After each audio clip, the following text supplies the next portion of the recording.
Hello. Hi, David. Cameron Slater. How are you? Hi. Are you recovering all right? Hello. Sorry, it's a little bit hard to hear. Now, can I hear me now? Yes, I can hear you perfectly. Thank you. Are you coping okay? Yes, we're fine.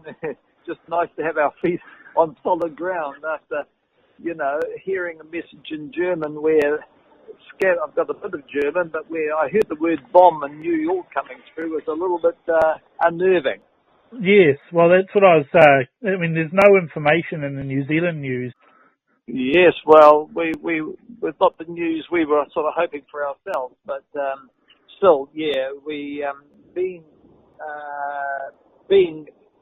hadn't left the States totally and got across the Atlantic. We were only very close to New York, so we just went down pretty rapidly and landed because we still had a full tank of fuel, so they need the long runway. But yeah, it's pretty unnerving, really. So you had been on the flight since Houston? That's right. And had it landed previously, refueled, and then it was on its way to Germany, or was it a direct flight to Frankfurt? Direct flight. Right, so it had used up as much fuel as it needed to from Houston to near New York, and then had to turn around and land at JFK. That's right, yes. Now, when I said a full tank, I don't know what it was, but I know I think the co-pilot said when he wandered around later on when we were on the ground that we have to have something with a long runway because we still had a lot of fuel. Yeah, they would have still been heavy, yeah. Because they've got a maximum landing weight, so yeah, I understand that. So, at what point were you told about the threat? Well, it was in German, so I guess you weren't told. Oh well, he spoke German, then he spoke English, but it's just that I was listening to it, and I was watching the Jason Bourne movie, and all of a sudden he announces in German, but I heard the words, and yes, but then he spoke it English straight away. But it must have been instant because he didn't mince his words. He didn't say there's been a problem. He said there's been a bomb threat, and so we're going to divert straight. Yeah, he didn't mince his words. It's very German in a way, and it's very efficient and straight.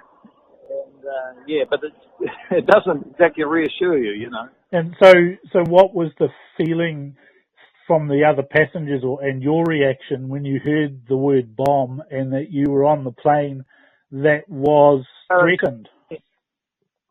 Well, it's sort of disbelief, and then all of a sudden in your mind you think, you sort of think, is something just going to go bang at any stage? You don't know. Of course, we're, 30,000 feet or something up in the air, and instantly, you put on the flight radar and you see how many kilometers you got to go. We had 90 k's to go at that point, and so you see the altitude, your height just dropping down quickly, and you're trying to think how long it's going to take to get those 90 kilometers.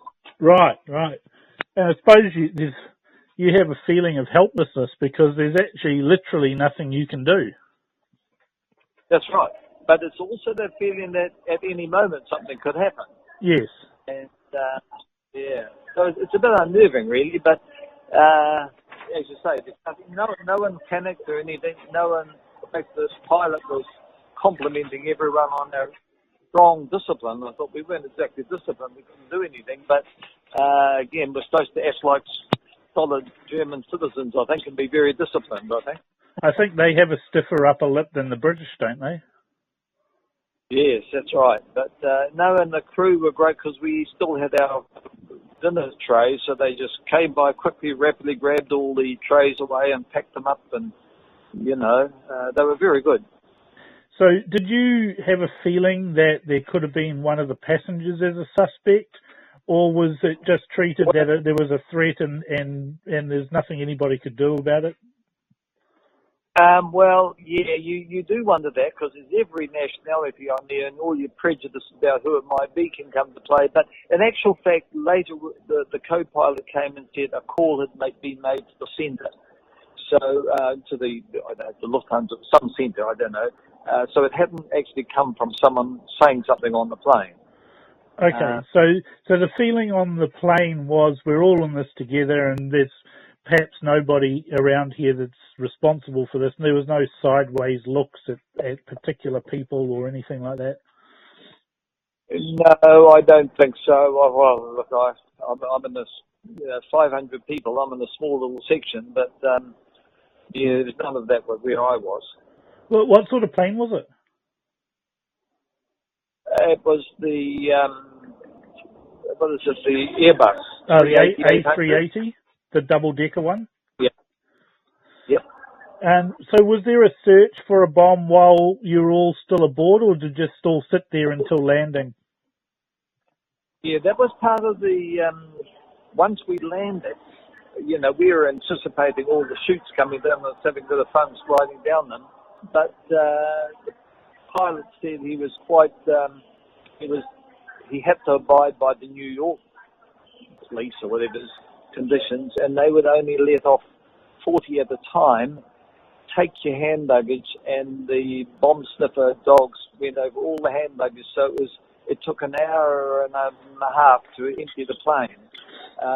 But I guess at that stage we felt we've landed, nothing's going to go. But we would rather have jumped off rather quickly. But I guess they didn't want anyone to.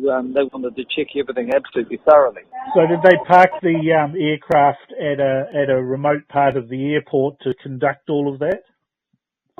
Yes, surrounded by flashing lights of every sort. And so when we came off in groups of 40, and we were right at the back, so we were the second to last group going off. You put all your hand luggage in the line, the dogs went over them. We still haven't got our main bags back yet. Right. So they're checking everything thoroughly. And do you feel that the cabin crew and the flight crew did all they could to keep the passengers calm in such an alarming situation? Oh yes. They obviously trained for it. You felt good. I mean, I thought I detected some anxiety in their faces because they told us it's the first time they've ever been on one like that. But no, they were superb. Right. And the fact that the co-pilot, probably the pilot too, but I thought the co-pilot walked through the cabin as well and just to reassure people it was good. Right. So, that's an exciting start to your retirement, I guess. I better get back to my wife. I think she's with a huge queue here waiting to get a hotel. So that's what I was going to ask, is Lufthansa looking after all the arrangements for hotels? Oh, yeah. Okay. Okay. Hey, thanks, Cameron. No worries. Thanks for your time. Okay, thanks. Thanks. Bye-bye. Okay, bye.